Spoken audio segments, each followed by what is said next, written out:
Combat Patrol, issues 23 and 24. We have a section of Guardians and a weapons platform.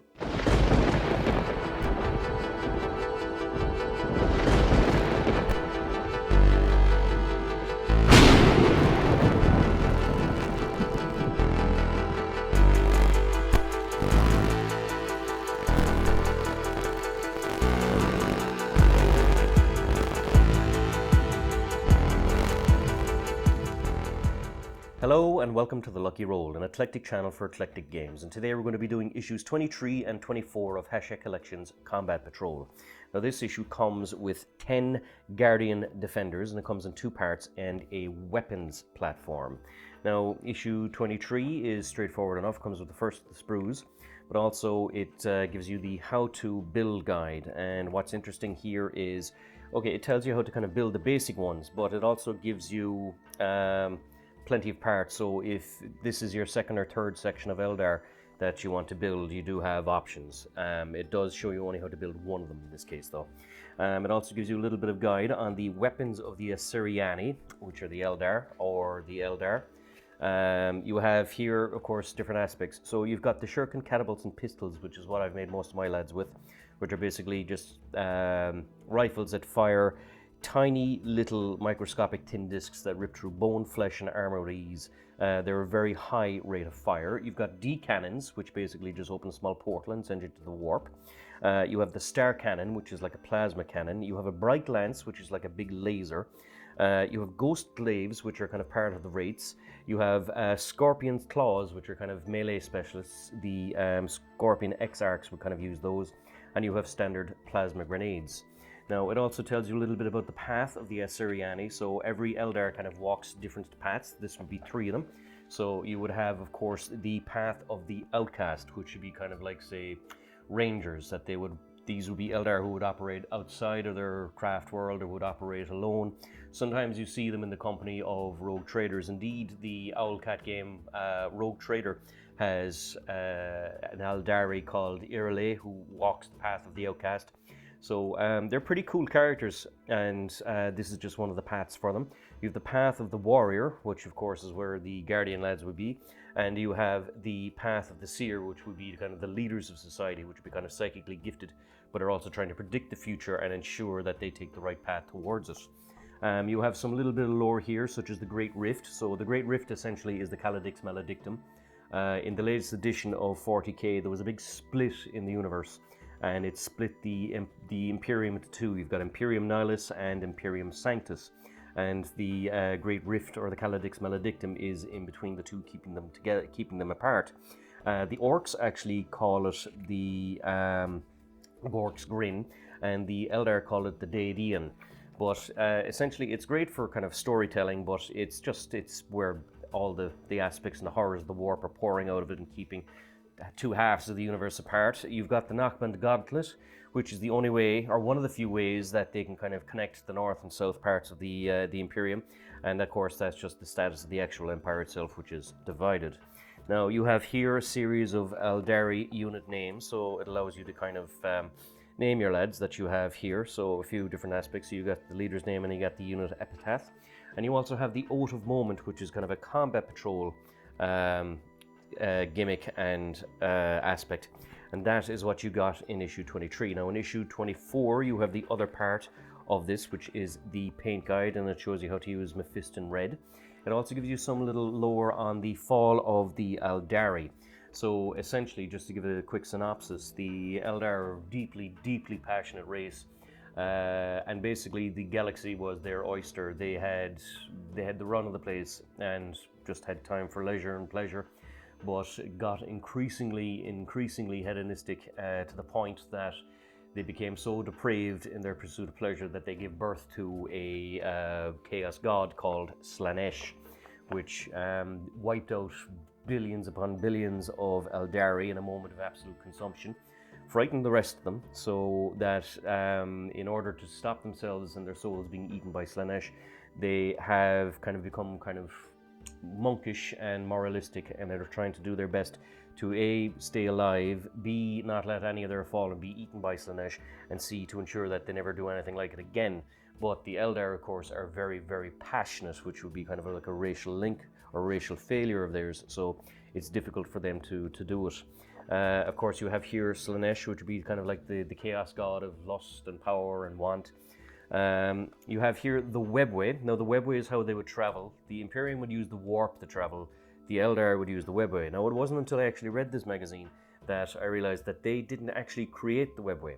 They inherited it. It was the old ones that actually made the Webway, and the Aeldari mastered it. But I had always assumed that it was the Eldar that kind of created it, but not so. Nevertheless, the Webway basically is a stable way to get in between different parts of the universe without having to traverse the actual warp. However, it is a bit of a labyrinthian realm, so because it's so ancient and built by the ancient ones and not by the Eldar themselves, you can easily get lost in it. It also, however, serves for some great storytelling, because there was one part with Saint Celestine Inquisitor Greyfax trying to retreat from the forces of Abaddon using a Webway portal to kind of get away safely. You have another part here on Forge Worlds. Now, Forge Worlds are essentially industrial worlds by the Imperium, dedicated solely for the purpose of feeding the Imperium's war machine. You have kind of great variances in them. You have Forge World Lucius, which provides energy, which of course has an artificial sun at its actual core, and you have Forge World Ryza, which just basically provides the Imperium with plasma weapons and containment fields.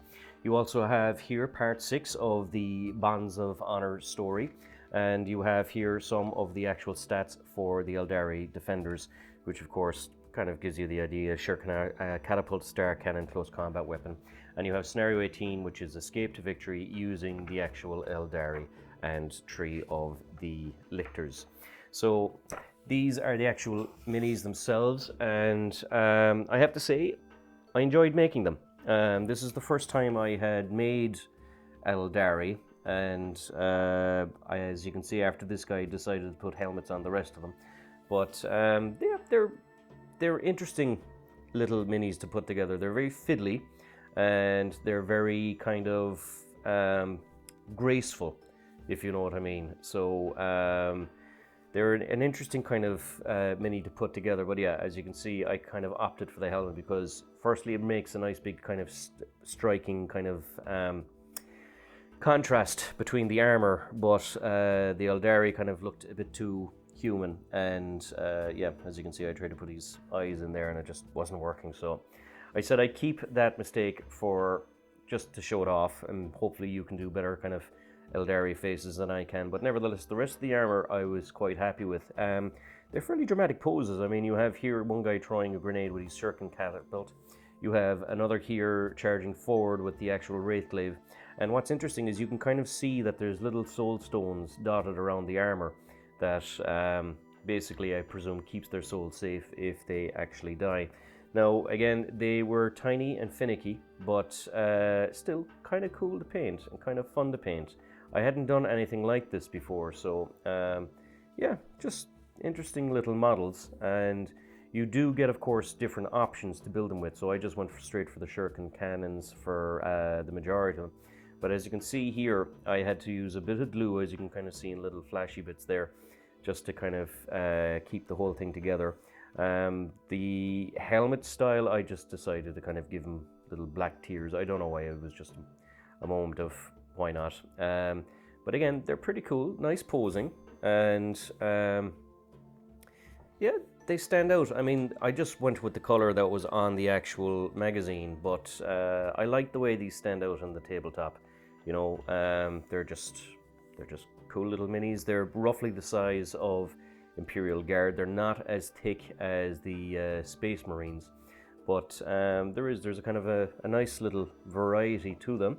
And yeah, you can kind of also swap out the arms and the legs of the different Eldar. So again, it's an interesting way to pick up two. If you pick up 2 issues, of course, you can have basically if you pick up 6 issues in total, you could have a full platoon of these things. I presume a full section is 10, and you have, of course, here the actual weapons platform as well, which I always thought was pretty cool, because it always sucks when you're part of a section or part of a squad that you're the guy lumping the GPMG, but in this thing, the GPMG lumps itself. So I can imagine that's a nice thing for the Aeldari Guardians. So again, they're cool little minis. Quite enjoyed painting them, and you do get a lot of other weapon alternatives here. So these are all the other ones I had. That you have the one-handed shurikens, you have a two-handed shuriken here, you have what seems to be like something like a melta, and you have a couple of Aeldari chain swords. So you do have kind of alternative poses with arms and legs, things like that. So you also have, I believe, heads on a lot of them. So if you want to kind of shake up the variety of these, you can. So that, ladies and gentlemen, was issues 23 and 24 of Combat Patrol. As always, if you enjoy these videos, please like, subscribe, all that good YouTube stuff. And until next time, this is Sean, signing off.